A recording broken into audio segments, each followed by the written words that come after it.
Well, good afternoon, ladies and gentlemen. It's a great pleasure to be here in Danville. I've never been to Danville before, and so you have a beautiful building and tremendous cooks, and thank you very much for inviting me. I'm Chris Hodapp. I'm the author of Freemasons for Dummies, and as Britney Spears said to her first husband, "Don't worry, I'm not going to keep you a long time." My Masonic career began 13 years ago. I joined Broad Ripple Masonic Lodge in November of 1998. I was passed and raised in a one-day class on the Ides of March in 1999. I was immediately jabbed with an officer's pike into a steward's chair.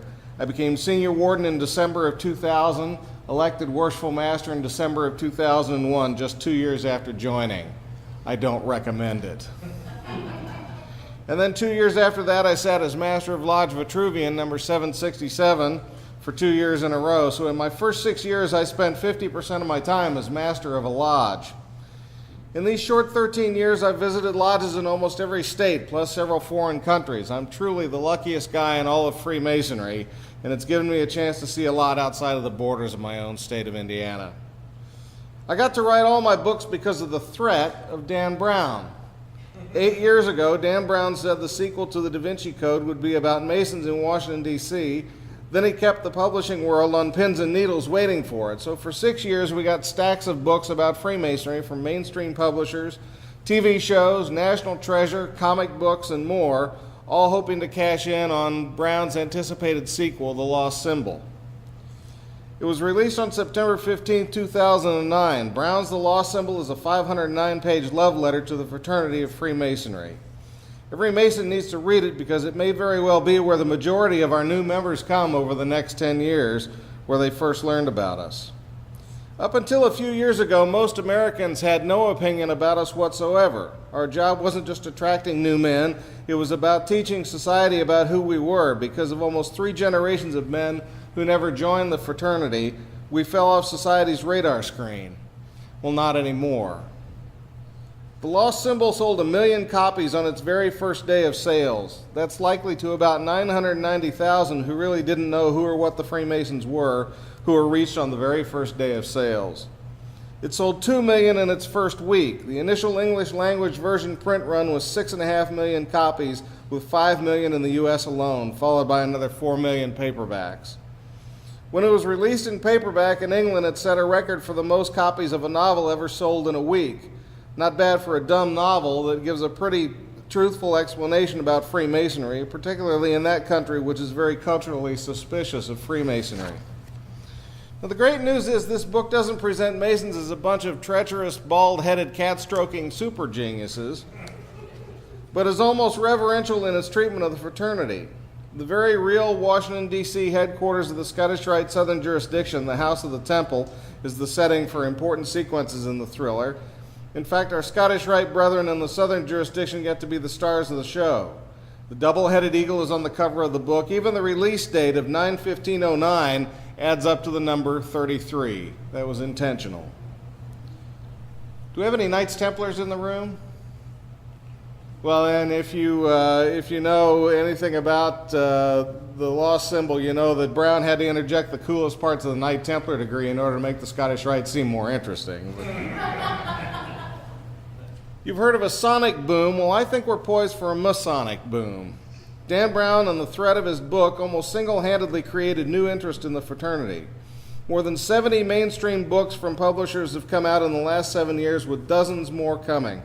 There have been TV shows, comic books, movies, magazines. My wife and I were interviewed for a History Channel show about 2 months ago. Those keep coming. The movie version is due to be released next year with the same team that made the Da Vinci Code and Angels and Demons. Those 2 films combined made over $1 billion at the box office. 9 months after that will be a DVD release. Brethren, if we know how the book goes, we know how it ends, we know where it takes place, we know everything about it. If we can't make something of this, there's something very, very wrong with us.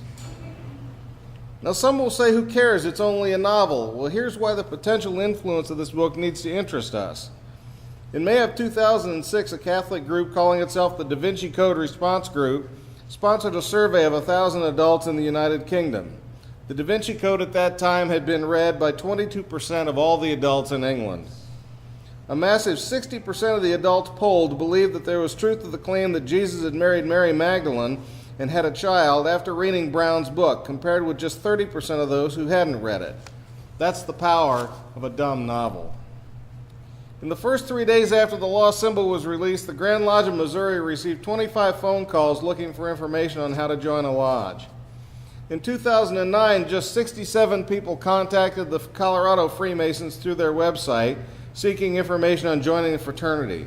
In 2010, that number soared to 497. Now, it could be that Freemasonry has turned a corner. It could be the Dan Brown effect, the explosion of social media, or just an unprecedented amount of exposure in media to Masonry that has resulted in these kinds of increased contacts. Maybe the Grand Lodge of Colorado just improved its website. But whatever the reason, everywhere I go, every Grand Lodge jurisdiction I talk to shows these kinds of increases, and almost every lodge I talk to tells me initiations are up all over the country. The residual effect of this book will go on for years, from boys who first find out about Freemasonry in the book but are too young to join. But the seed is planted and comes out maybe as late as after college. At the other end of the spectrum, the baby boomers are retiring in massive waves now. They're doing a lot of beach reading, books like The Lost Symbol. They haven't been joiners historically in the past, but their dad or their grandfather may have been a Mason, and the book sets off a spark. My 60-year-old brother-in-law just joined a lodge down in Texas. I'll tell you why I joined a little later on, but suffice it to say it was about my father-in-law's funeral service. And my brother-in-law saw that same service and was just as affected by it. It just took him 10 years longer than it took me to join. Most of his life he was pretty unengaged by society. I mean, face it, he wanted to be a garbage collector because he thought they only worked one day a week. Okay, some of you thought that too. All right. What did he tell me? He said, I've never joined anything in my life. My parents joined the Boy Scouts for me, but I've missed an awful lot in my life with that attitude. I want to be part of something more important than just me. Anecdotally, we're seeing more and more men in their 20s and 30s bringing in their 60 and 70-year-old baby boomer fathers into their lodges. I'm telling you, brethren, this could be bigger than we imagine over a long period of time if we allow ourselves to succeed, and if we're careful about how we present our image, because there is a struggle going on now around the Masonic world that's wrestling over the very definitions of what Freemasonry is. It's funny, we tend to think of English Masons as our better. We got fooled by the accents. Face it, come on, they believe in crop circles. The Grand Secretary of England, Nigel Brown, told the press last year it would be intolerable for a Mason to tell a non-Mason that there are secrets we can't tell them. Intolerable. That cuts the very heart right out of the essence of the fraternity. Of course we have secrets that each man must find for himself. Secrecy is a symbol of our honor. There's greater interest in Freemasonry right now than there's been in the last 5 decades, but if prospective men are told, really just a big happy charity here with some silly rituals and these wacky apron thingies, no big deal, how many will bother to petition? Why should they? Now, some think the fraternity needs to get much smaller. I disagree. I'm not one of those guys who thinks the best experience is 10 guys marching around in their socks in somebody's living room pronouncing that the rest of the Masonic world is doing it all wrong. I want us to grow and again take our proper place at the center of our communities. That won't happen if no one knows who and what we are. That's our job, yours and mine, every day. And professional men, business leaders won't stand for amateur night at the Ritz, fiscal incompetence, or having their time wasted arguing over whether to fix the roof or raise the dues by $2 a year. As wonderful and laudable as our charities are, Freemasonry isn't about CHIPS programs, hospitals, ambulance services, or retirement homes. Freemasons support these things, but they should never define what we are. Freemasonry isn't a charity or a church or a business, but it seems that some of our members disagree on just exactly what it is. So I tell Masons everywhere to work on their elevator pitch so they don't get caught tongue-tied when someone asks what Masonry is about. Not some canned Grand Lodge speech memorized off the back of a brochure. Tell a man why you joined, why you come back to Lodge every week and give up your free time to do this. What it means, why it means, what it means to you. Because that's the story he wants to hear. Next time you walk into your lodge, do it with the eyes and ears you had the first day you decided to become a Mason. I want you to try right now to forget everything else you've experienced in Masonry, good and bad, and fix in your mind, Why did I join? What was I seeking? What did Freemasonry offer that I wanted to be a part of? That's the starting point of where to begin to lead your own lodge to a successful future, to do all you can to make it the lodge you expected it to be. Little girl went up to her grandfather and said, "Grandpa, can you make us sound like a frog?" And he said, "Well, yes, honey, I think I can. Why do you ask?" She said, "Well, Dad said we get to go to Disneyland when you croak."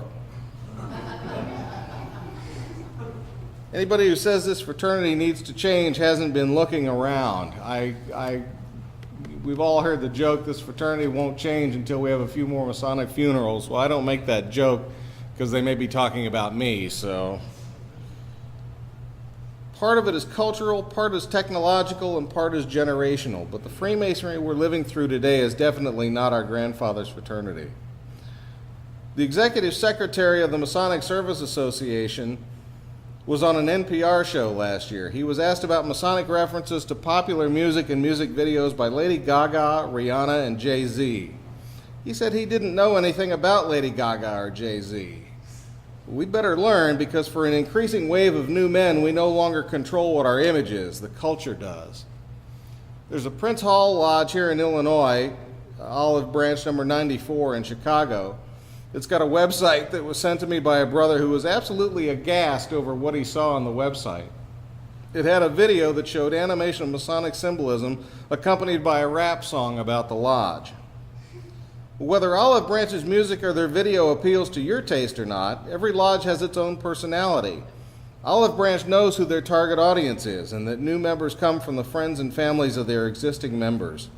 And every lodge that has an active lineup of new candidates and a regular rotation of officers coming through is going through a major evolution in programs, interests, vision, and personality right now. That means a lodge can be a very, very different place in as little as 5 years. The internet and social networking like Facebook are allowing that evolution to happen at a faster rate than ever before in the history of the fraternity, and ideas are shared all around the Masonic world instantly. Long forgotten Masonic books that haven't been available in dozens and even hundreds of years are now available on Google, Kindle, and iPad. We have greater opportunities for Masonic education than at any time in our history. I keep saying we live in exciting times. We have greater variety among lodges now than at any time in our history. While there have been clashes between traditionalists who want things to remain as they were after World War II versus exuberant young men who want to make instant changes, the fraternity seems to be finding a middle ground. There are lodges that concentrate on pitch-in dinners and a hot hand of poker, but there are also a growing number of lodges that are concentrating on the more esoteric aspects of Freemasonry's 3 centuries of ritual ceremonies, philosophy, and symbolism. While once there were lodges of hundreds or even thousands of members, new lodges are forming with just handfuls of men in search of a smaller, more intimate, and active experience. Traditional observance lodges, European concept lodges, and AMD councils are all starting with just handfuls of men. We need to back off worrying so much about putting new butts on seats and start worrying about how we keep them there. It's when lodges stop serving the needs of their active members that they fail, because no one has to come back to next month's meeting. If CSI reruns are more interesting than lodge, then shame on us. If your lodge is nothing but a place you meet and flee from, it needs to fix itself or it needs to close. Lodges don't have to have 200 members to be a big success, and lodges don't have to be all alike. They just have to serve their members' needs for friendship, affection, education, philosophy, along with some fun, and good food, of course. We all weighed 110 pounds when we joined this fraternity, right? There's no age limit to good leadership. Have Xbox tournaments, chili cook-offs, or bus trips to the casino. Shake up your stated meetings. Hold them in the dining room as table lodges. Have new brothers write a paper before they advance to the next degrees. You'd be astonished at what you can learn from the observations of someone else experiencing the degrees for the first time. Bring in a history professor from the local college to talk about medieval architecture or comparative religions. Have debates on symbolism. If you can't get enough members to put on the degrees, form partnerships with other lodges and share the work. If all your members are over the age of 75, have wheelchair races in the hallway. I don't care. Your only limits are the ones you place upon yourself and your lodge. The most important lodge meeting in a Mason's entire career is the 4th one, the next meeting after his Master Mason degree. That's the meeting he'll measure the entire fraternity by, the meeting in which he sees whether his lodge lives by the precepts they taught him in his degrees. Lodges are closing every day because they don't understand why no one wants suspicious meat sandwiches and generic pop or furniture from the Coolidge administration that stinks, that should be cleaned and then burned, with 2-hour meetings that consist of reading the minutes to tell them nothing happened last month either, followed by guys stabbing each other in the back as they argue in the parking lot. I was visiting Pennsylvania, and there was a guy in the front row. He was a past master, and he had that past master talon, that hooked finger that he wanted to accuse me of something with. He said, "Don't you think that Grand Lodge is destroying our lodges?" I said, "No, Grand Lodge doesn't make your lodge boring, filthy, with no education and lousy food. Grand Lodges can provide tools and advice, but only the local lodge can demand greatness of itself and not become that most terrible of things, ordinary. Every lodge has the potential to make itself the very best. More important, you never know what you and your lodge will do that'll touch lives in ways you never think of."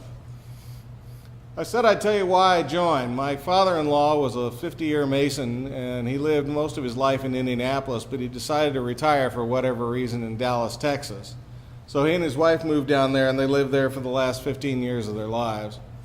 And when he passed away, my wife and I went down to arrange the funeral service. They had tons of friends in the local VFW and American Legion Hall. He wasn't active in Masonry in Texas, but he was very active in the American Legion and the VFW. So we figured there would be hundreds of friends that would come out for the funeral. The Sunday night before the Monday funeral, my wife said, "You know, Dad was a Mason, and I think they do some sort of Masonic funeral service, if I'm not mistaken." I said, "Well, I haven't the slightest idea. Nobody in my family was a Mason." So I pulled out the Dallas phone book and started calling every Masonic lodge I could find, and God loved lodge secretaries. I found one working late on a Sunday night. And I told him the situation. He said, "Wow, I don't know if there's anything I can do. This is pretty short notice. Give me the information and I'll see what I can do." So we didn't hold out a lot of hope. So the next day we went to the funeral parlor and nobody came. There was the members of the family, and there were 4 or 5 neighbors. All those friends from the VFW and the American Legion Hall stayed away. None of them came. But 10 Freemasons showed up. 10 Freemasons who didn't know him, who didn't pester the family to see if the dead man had a paid-up dues card, who didn't call the Grand Lodge to make sure they weren't violating some sort of Grand Lodge protocol, who didn't call the Masonic Service Association to make sure they weren't doing something that crossed state lines that would get them in trouble. All they knew was that the family of a Mason had called on a Sunday night and wanted their help. And they put on a funeral service that was far more powerful than anything the rented minister said, who kept mispronouncing his name. And when it was all over, they stood in the back of the room and they waited until we left, and they said, "We know that you're from out of town and there are things that are going to come up that you're going to need help with. Here's our names, here's our phone numbers, here's our addresses. You contact us if there's anything that we can do to help you." And on the flight home the next day, I told my wife, that's something I got to be a part of.